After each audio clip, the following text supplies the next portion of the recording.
Hoje teve uma mise-en-scène lá na Federação Paulista, estava o Abel, estava o Everton, o Romero e o Ramonzão, tem um Ramonzão, um Ramonzinho. E aí o Abel falou sobre o derby, falou sobre o filme lá do Romeu e Julieta, falou sobre a rivalidade, mas é uma rivalidade que, apesar das pessoas falarem muito mal de estadual, no caso de Corinthians e Palmeiras, ela tem sido muito cultuada em jogos do Campeonato Paulista, porque no Campeonato Brasileiro o Corinthians não tem disputado o mesmo campeonato que o Palmeiras, né, no pontos corridos, e o Palmeiras não tem frequentado a Sul-Americana, né, Pipo? Mas não está fazendo falta. O pessoal não convida a gente, então, mas não está fazendo falta. Falando em derbys,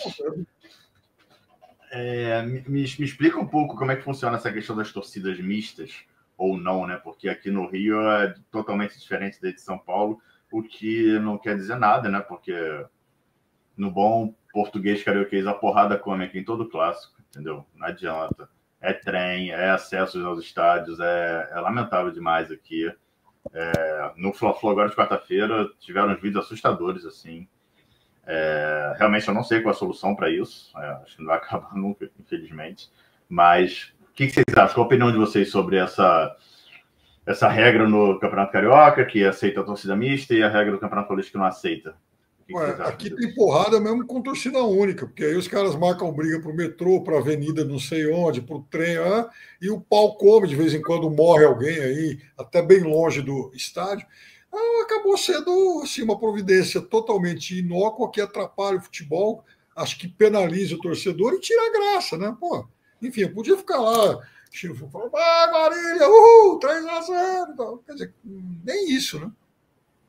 Eu acho que, assim, foi uma medida tomada. Eu acho que a escalada em São Paulo, ela tem muita culpa de dirigente. Houve lá no começo desse século uma picuinha, principalmente entre Corinthians e São Paulo, em relação ao Morumbi, porque os clássicos eram todos no Morumbi, né? Mesmo tendo mandante o Corinthians contra o São Paulo, era no Morumbi, o Palmeiras contra o São Paulo era... Ficou o estádio dividido.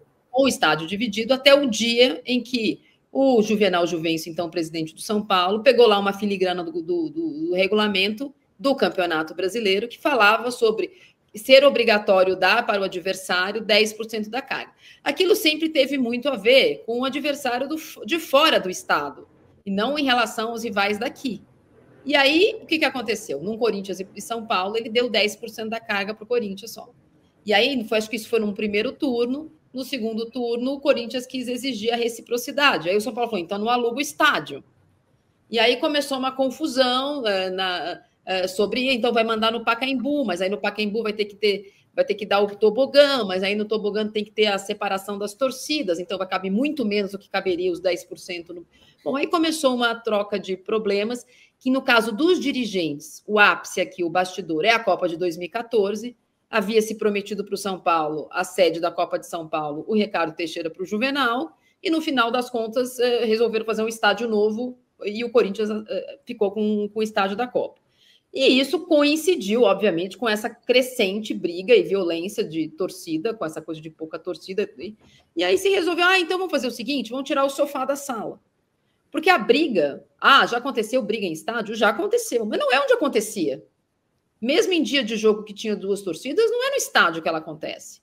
Então, você tira o sofá da sala, finge que o jogo é bonito, olha que jogo lindo, olha que lindo o estádio, tá cheio, só tem palmeirense, só tem corintiano e tal. Mas é um problema que cada dia que passa, ele fica mais irreversível. E, só que junto com ele, a gente está criando outros problemas. Porque a gente tem a torcida única, a gente tem o estádio único, porque o Palmeiras, quando não pode jogar no seu estádio, ele não pode nem cogitar alugar o Morumbi, por exemplo, porque o São Paulo não vai emprestar, porque o Corinthians não vai emprestar. O Corinthians não quis emprestar para o Santos, porque o Neymar não queria jogar no... Então, você tem o estádio único, a torcida única, o dia único, porque aqui em São Paulo, você pode jogar, o Palmeiras pode jogar com a Ponte Preta e o Corinthians com o Bahia, eles não podem jogar no mesmo dia, como se as pessoas na rua não convivessem entre si, entendeu? Então, você tem o dia único, a torcida única, o estádio único, o gramado único agora. O Campeonato Paulista, agora temos a novidade, o gramado único. Eu só quero jogar no natural, eu só quero jogar no sintético, eu só jogo num, eu só jogo no outro. E agora a gente também tem o juiz único, que é o Rafael Claus. Rafael Claus, que apitou as últimas 5 finais de campeonato estadual e os últimos 895 mil Corinthians e Palmeiras sempre errando para quem, Fábio Piper? Não, o bastidor da Leila já está 1-0. Porque é inacreditável. Brincadeiras à parte do que o Klaus fez do ano passado para trás e da fala do Abel, que só gosta do Brasil, ele só gosta do Klaus, porque o Abel tem sempre muito problema com a arbitragem.